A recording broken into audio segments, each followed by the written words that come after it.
Hey everyone, in today's tutorial, we're gonna create a personal portfolio from scratch using Canva. It's super beginner friendly, and by the end, you'll have a portfolio ready to showcase your work.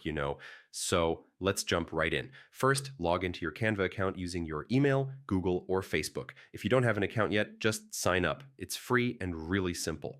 Next, click on the search bar at the top and type portfolio. You'll see lots of pre-made templates. Pick one that matches your style. Yeah, don't overthink it. You can customize everything later. Now the fun part, customizing.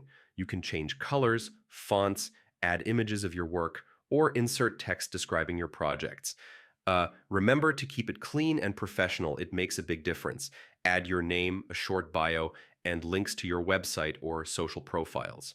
This makes it easier for potential clients or employers to reach you. When you're happy with your portfolio, click download or share it directly from Canva. You can save it as a PDF or send a link. It's that easy. And that's it. You now have a personal portfolio ready to show off your work.